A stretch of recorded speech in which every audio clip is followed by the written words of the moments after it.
இந்த வீடியோவோட தம்ப்நெயில் பார்த்து எத்தனை பேர் வந்து இந்த வீடியோ ஃபர்ஸ்ட் கிளிக் பண்ணி வந்திருப்பீங்க? நீங்க எதுவுமே யார்ட்டையும் சொல்ல வேண்டாம், நீங்களே நினைச்சு பாருங்க.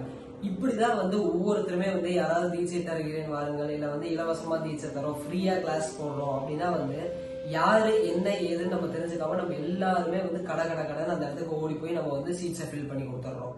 இதுதான் நம்ம எல்லாருமே பண்ற முதல் மிகப்பெரிய தவறா இந்த இடத்துல அமையுது.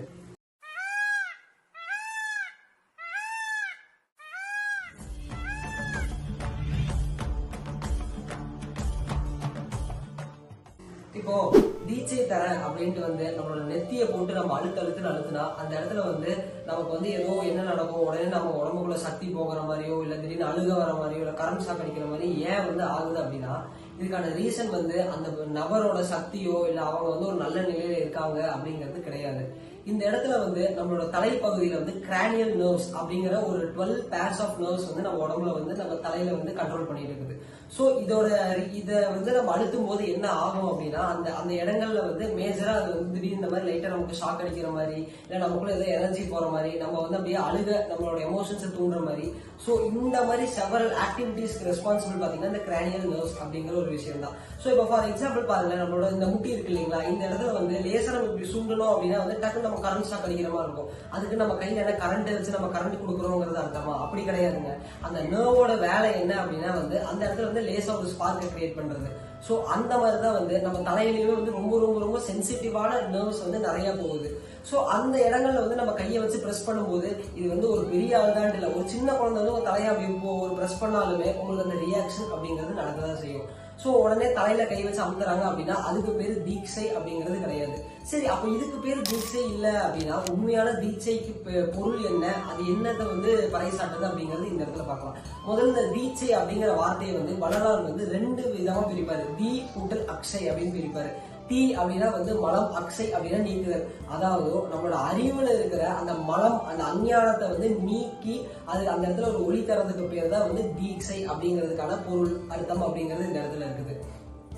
இப்போ ஃபார் எக்ஸாம்பிள் பாருங்களேன், இந்த தீட்சை அப்படிங்கிறது பாத்தீங்கன்னா நிறைய விதத்துல வந்து நிறைய பேர் கொடுப்பாங்க. திருவடி தீட்சைம்பாங்க, அந்த தீட்சை, நயன தீட்சை, ஸ்பரிச தீட்சை, எத்தனையோ வகையான தீட்சைகள் அப்படிங்கிறது இந்த இடத்துல இருக்குது. சோ ஃபார் எக்ஸாம்பிள் பாத்தீங்கன்னா இந்த மீன், ஆமை, இதை பத்தி ஆன்மீகத்துல இருக்க எல்லாத்துக்குமே மோஸ்ட்லி தெரிஞ்சிருக்கும். இந்த மீன் என்ன பண்ணும் அப்படின்னா முட்டை போட்டுச்சுன்னா அதோட கண்ணாலேயே பார்த்து அந்த அந்த முட்டைகளை வந்து பொறிக்க வைக்கும். அதே மாதிரி ஆமை பாத்தீங்கன்னா, ஆமை வந்து முட்டை போட்டுட்டு போயிருச்சுன்னா கடலுக்குள்ள போய் அந்த முட்டைகளை நினைச்சே வந்து அந்த முட்டையை வந்து குஞ்சு பொறிக்க வைக்கும் அப்படிங்கிறது நம்ம எல்லாத்துக்குமே தெரியும்.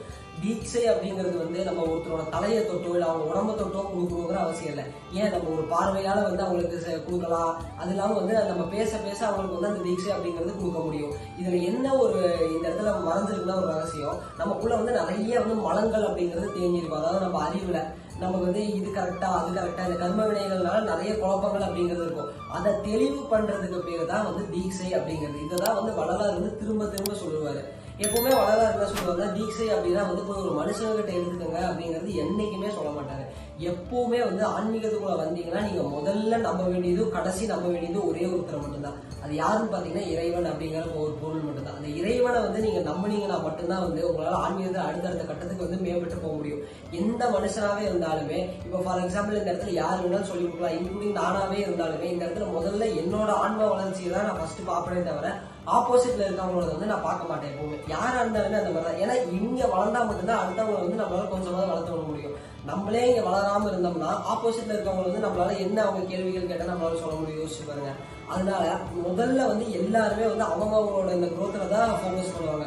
சோ அதனால முதல்ல வந்து மனுஷ ரூபத்துல இருக்க வந்து ஆசிரியர்களையோ அவங்க வந்து குருன்னு அவங்க பின்னாடி போறது, நான் வந்து குருவுக்கு சேவை செய்யறேன், குருவோட பாதத்திலேயே இருக்கிறேன், இது எல்லாமே தேவையில்லாத வேலை. உண்மையான குரு அப்படின்னா எல்லாரும் சொல்ற ஒரே பேர் வந்து அந்த ஏக இறைவனா தான் இருக்கும். அந்த இறைவன் சிவம்னு சொல்லப்படுறதோ அருள் பெரும் ஜோதின்னு சொல்லப்படுறதோ இதுக்கே இப்ப நிறைய கிளாஸ் பண்ணிட்டு இருக்காங்க. அருள் பெரும் ஜோதின்னு ஒரு குரூப், இல்ல சிவன் சொல்றாங்க, இல்ல நடராஜர், இதெல்லாமே தப்புன்னு ஒரு குரூப். இதெல்லாமே வேண்டாம். இது எல்லாமே ஒரே பேருக்குள்ளதான் வந்து அடங்கும். அதுங்களோட ஒரு பரிணாம நிலைக்கு தகுந்த மாதிரி இந்த பெயர்கள் அப்படிங்கிறது கொடுத்துருப்பாங்க. சோ இறைவன் தான் என்னைக்குமே வந்து ஒரே குருவா இருக்க முடியும். அந்த குரு எப்படி செயல்படுவாரு அப்படின்னா வந்து உங்களுக்கு உள்ள இருந்து உங்களோட அகத்துக்குள்ள இருந்து வந்து வெளியே வந்து செயல்படுவாரு. உங்களுக்கு சரியான விஷயங்களை வந்து எடுத்து உரைக்கிறது, உங்களுக்கு ஒரு விஷயங்கள் தெரியலன்னா அதுக்கான விளக்கங்கள் கொடுக்கறது, இல்ல எப்படியாவது உங்களுக்கு அதை புரிய வைக்கிறது, இதுதான் வந்து உண்மையான ஒரு குருவோட வெளிப்பாடாகவே இருக்கும். அதை வந்து செய்யக்கூடியது இறைவனால மட்டும்தான் முடியும். இப்ப இந்த தீட்சை அப்படிங்கிற ஒரு விஷயத்த வாங்கினா உங்க உடம்புல வந்து 7 திரைகள் அப்படிங்கிறது நீங்களும். இப்ப கொஞ்சம் யோசிச்சு பாருங்க, எத்தனையோ பேர் தீட்சை தராங்கிறாங்க. ஆனா யாருக்காச்சும் வந்து அட்லீஸ்ட் ஒரு திரையாவது நீங்கி இருக்கா அப்படிங்கிறது கொஞ்சம் நீங்களே சிந்திச்சு பாருங்க. அப்படி நீங்காம நம்ம எதுக்கு வந்து போயிட்டு தேவையில்லாம வந்து ஒவ்வொரு இடத்துலயும் பணத்தை கட்டி இல்ல நம்ம நேரத்தை செலவு பண்ணி, பணம்ங்கிறது 2வது பட்சம் தான். இந்த இடத்துல காலம் நேரம் அப்படிங்கிறது ரொம்ப ரொம்ப முக்கியமான ஒரு விஷயமா இருக்கும்.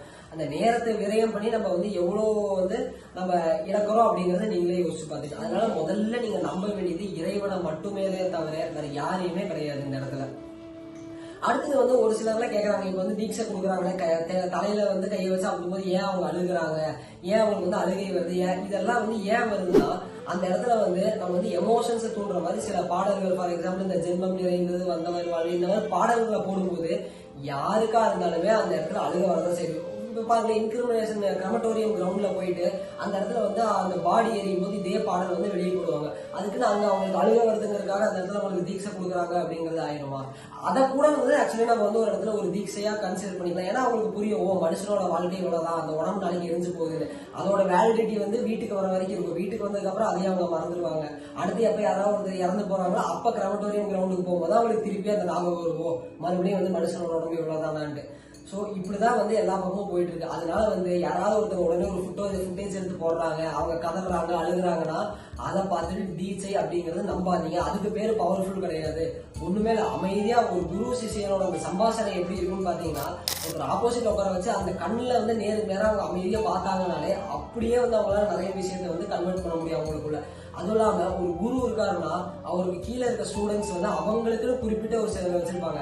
அவங்களுக்கு எங்க என்ன நடந்தாலும் இவங்களுக்கு இங்க தெரியும், அவங்களுக்கு என்ன நடக்க போகுதுங்கிறது முதல் கொண்டு இவங்களுக்கு தெரியும். அதுதான் உண்மையான குரு சிஷிய உறவு. இப்ப எல்லாருமே என்ன பண்ணிக்கிறீங்கன்னா, யாரோ ஒருத்தர் இருக்காங்க, ஒரு பப்ளிக் ஃபிகர் ஆகுறாங்கன்னா அவங்களை குருன்ட்டு அவங்க பின்னாடியே போயிடுறீங்க. ஆனா உண்மையா சொல்லணும்னா ஒரு சிஷியனை தேர்ந்தெடுக்கிறது வந்து ஒரு குரு தான் செய்யணுமே தவிர எல்லாருமே ஸ்டூடெண்ட்ஸ் போயிட்டு இவருதான் என் குருனா அந்த இடத்துல ஒரு குரு ஆயிட மாட்டாரு. ஒவ்வொரு குரு அப்படிங்கிற அந்த ஆசிரியர் அப்படிங்கிறவர் தான் வந்து அவரோட ஹேண்ட் பிக் பண்ணுவார். இவன் வந்து நமக்கு சரியான ஆளா இருப்பானா, இவன் வந்து தகுதியானவனா அப்படின்னு சொல்லி ஒவ்வொருத்தரையுமே வந்து ஒவ்வொருத்தரா தேர்ந்தெடுப்பாரு. அதுதான் வந்து உண்மையான குரு பண்ற வேலை. இப்ப நம்ம எல்லாருமே இங்க இருக்கவங்க என்ன பண்றாங்கன்னா, யாரோ ஒருத்தர் வந்து திடீர்னு மீடியால பேச வராங்கன்னா அவங்களையே வந்து நான் குருவா ஏத்துக்கிறேன்னு எத்தனையோ பேர் போயிடுறாங்க. ஆனா அதெல்லாம் வந்து நீங்க குருவா ஏத்த கணக்குக்குள்ள வரவே வராது. அந்த இடத்துல வந்து குரு உங்களை காப்பாத்துவாருன்னு நினைச்சாங்கன்னா கண்டிப்பா அது வந்து நடக்காது. ஏன்னா ஒரு குரு தான் செலக்ட் பண்ணுவாரு. மினிமம் ஒரு 10 பேர்த்த தாண்டி யாருமே இது வரைக்கும் வந்து சிஷியர்கள் அப்படிங்கறத வச்சுக்கிட்டதுக்காக சரித்திரமே வந்து இருக்காது. இந்த இடத்துல ஏதோ 1-2 இருக்குமே தவிர அதுவுமே வந்து ஒரு 10-15 தாண்டி எங்கேயுமே போனதில்லை. மேக்ஸிமம் மினிமம் ரொம்ப ரொம்ப பவர்ஃபுல்லா இருக்கிற ஆளுங்களே பாத்தீங்கன்னா 2 பேர் 3 பேரை தாண்டி வச்சுக்க மாட்டாங்க. ஆக்சுவலி இதுதான் ஃபேக்ட். இதை புரிஞ்சுக்கங்க. உங்களுக்காக நீங்க மட்டும் தான் வேலை செய்யணுமே தவிர வேற யாரும் உங்களுக்காக வந்து வேலை செஞ்சு கொடுக்க மாட்டாங்க. இதை புரிஞ்சு தெளிவு பண்ணுங்க. இதுக்குதான் வந்து திருவள்ளுவர் வந்து அழகா வந்து ஒரு திருக்குறள்ல சொல்லிட்டு போயிருப்பாரு. அது வந்து நம்மளோட மெட்டீரியல் லைஃபுக்கு மட்டும் இல்ல, ஸ்பிரிச்சுவாலிட்டிலையுமே நீங்க வந்து அப்ளை பண்ணி பார்க்கலாம். எப்பொருள் யார் யார் வாய் கேட்பினும் அப்பொருள் மெய்ப்பொருள் காண்பது அறிவு அப்படின்னு சொல்லியிருப்பாரு. இதுக்கு வந்து ஒரு 2-3 விளக்கங்கள் இருக்கு. பட் இந்த இடத்துக்கு வந்து இந்த ஒரு திருக்குறள் நம்ம ஏன் எடுத்துக்கிட்டோம்னா, நீங்க வந்து யார் என்ன சொன்னாலுமே வந்து உடனே ஒரு ஃபுட்டேஜ் காட்டிட்டாங்க இல்ல அவங்க வந்து சொல்றாங்க அப்படிங்கறதுக்காக உடனே வந்து நீங்க வந்து டம்பா போயிடாதீங்க அந்த இடத்துக்கு. நீங்க ஃபர்ஸ்ட் பாருங்க, யாருதான் யாரோட வாயில கேட்டாலுமே வந்து அதோட உண்மை தன்மை என்ன அப்படின்னு பார்த்துட்டு நீங்க எங்கனாலும் போய் சேர்ந்து என்ன வேணாலும் நீங்க பண்ணுங்க. சரிங்களா? நன்றி. அடுத்த ஒரு சிறப்பான பதிவுல நம்ம சந்திக்கலாம்.